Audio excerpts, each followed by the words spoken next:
I'm a nice guy. I get along with practically everyone. I light up the lives of grumpy bus drivers by mumbling, hello.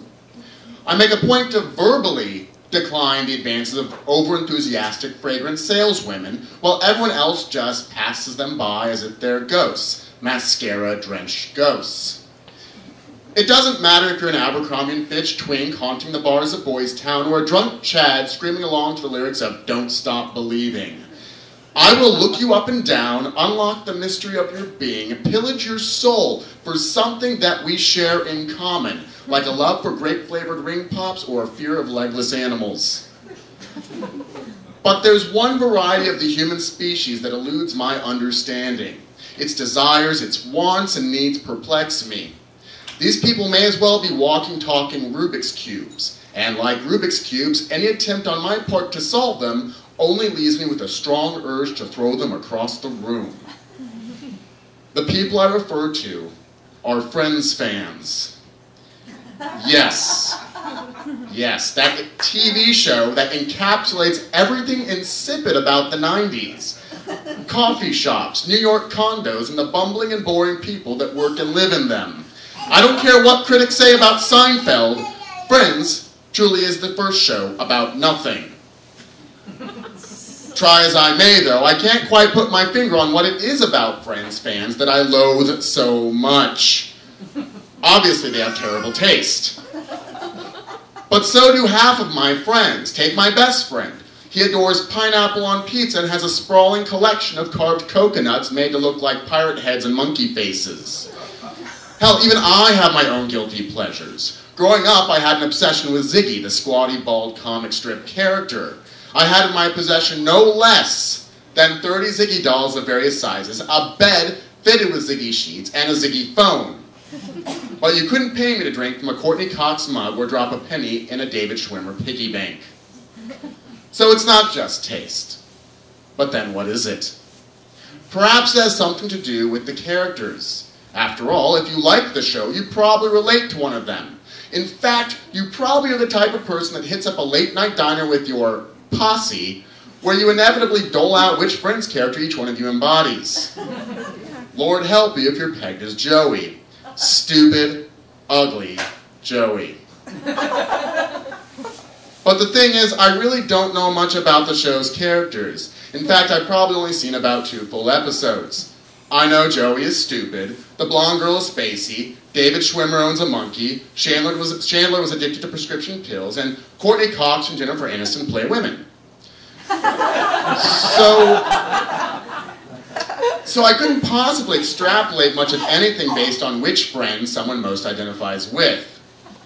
Perhaps we should not turn to the show itself, but rather the theme song, that ditty by the Rembrandts that for a hot month or two was briefly ubiquitous. How does it go again? Oh yes. So no one told you life was going to be this way. Your job's a joke, you're broke, your love life's DOA. Looks like you're always stuck in second gear. Well, if it hasn't been your day, your week, or your month, or even your year. And it goes on like this. If you ask me, it sounds like a bunch of woe is me self-victimizing garbage. So what if no one told you life was going to be this way? What do you expect life to be like? Personally, I don't give much thought to what my life could or should be. I live in the now, baby. And don't get me started on the theme sequence where the cast looks like Benny and June rejects. White shirts, black vests, and funny hats. The girls twirl a lot and the guys dance like jackasses. Then they play in a fountain, you know, to show how whimsical and carefree they are. Loaf with us, they seem to say. But really, it just looks like a bunch of 30-somethings trying to do a U-turn before 40. But does any of this truly speak to the heart of the matter? So you have a bunch of jovial jugheads defacing public property. And you have a theme song that's like a chipper, long-winded complaint set to music. This doesn't at all justify my profound disliking toward those that inject this crap into their eyeballs. Maybe I'm looking in the wrong place. Maybe the show has nothing to do with my disgust.